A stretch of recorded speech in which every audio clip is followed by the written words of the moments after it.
France is less than twice the size of Colorado. It is one of the largest countries in Western Europe. It is bordered by Spain, Switzerland, Italy, Germany, and Belgium. The Atlantic Ocean, the Mediterranean Sea, and the English Channel are also on the French border. For more than 300 years, the power of the French king was absolute. This meant that he had the power to do anything. By the summer of 1789, the French people were ready for change. The people demanded equal rights and more power to govern themselves. But when the king refused to grant equal rights to all French people, he and his family were imprisoned in their own palace, and a representative government made up of French citizens called the National Constituent Assembly began running the country in his place. Without a king, multiple governments and factions were able to seize power. One of the people who rose to power during these turbulent times was a man named Napoleon Bonaparte.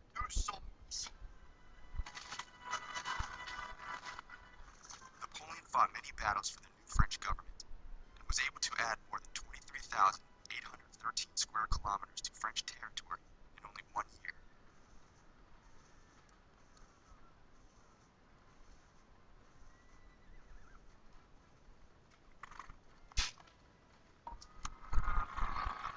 He finally returned to lead the French people in a revolt against their new government on September 4th, 1797, and became leader of France on November 9th, 1799.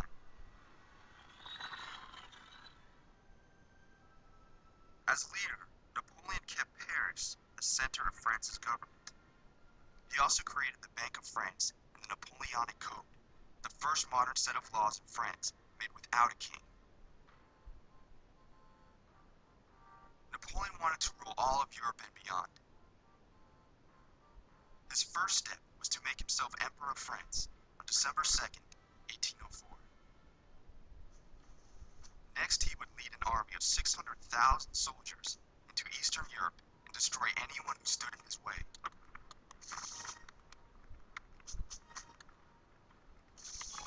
In June 1812, the army started marching toward Russia.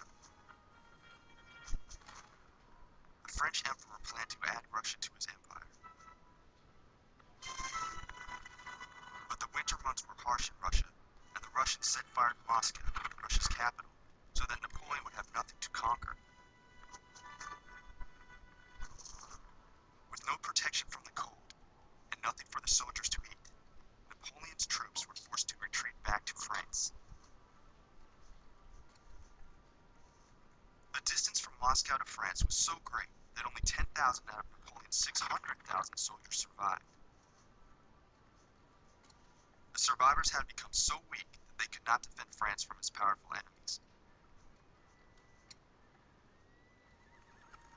Great Britain, Prussia, Sweden, and Austria were able to invade Paris on March 31st, 1814.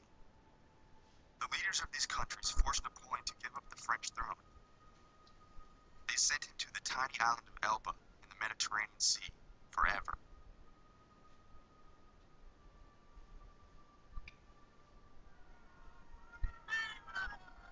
Napoleon was beaten, but not defeated. He and his followers escaped from Elba and returned to France on March 20th, 1815. In a matter of months, he rebuilt the French army and became an emperor for the second time. But the leaders of Great Britain, Russia, Prussia, and Austria did not want to give Napoleon another chance to conquer Europe. These four nations joined forces, and in June 1815, they beat Napoleon's army at Waterloo in the modern-day country of Belgium. In his second time on the throne of France, Napoleon only ruled for 100 days.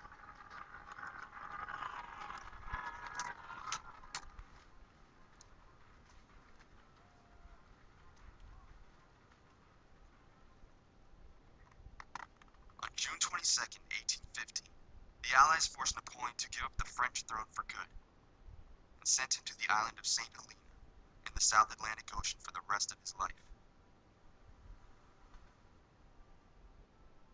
The French Revolution enabled Napoleon to hold more power than anyone else living in the 18th and 19th centuries. He reformed French law and built an empire. But instead of spreading the revolution's message of liberty and equality, he tried to control the destinies of other countries and rule their people.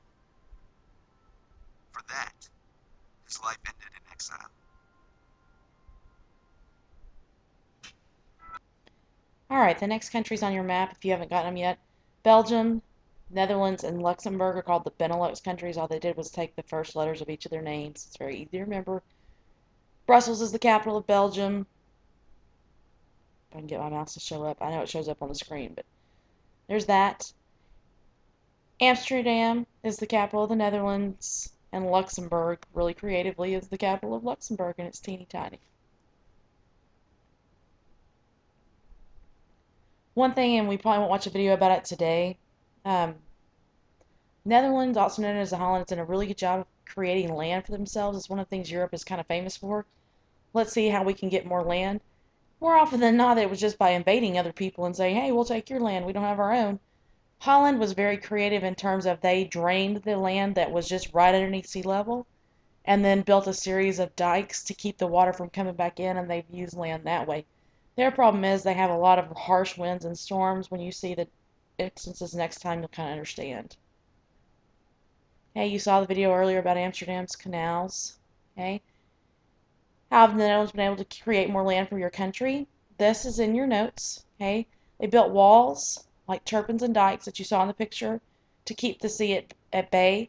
And they pumped the water out of that land so they're able to use it for farming specifically and to build homes on. It's very dangerous, however, if that land it's at any time threatened by not hurricanes, but really high winds, waters.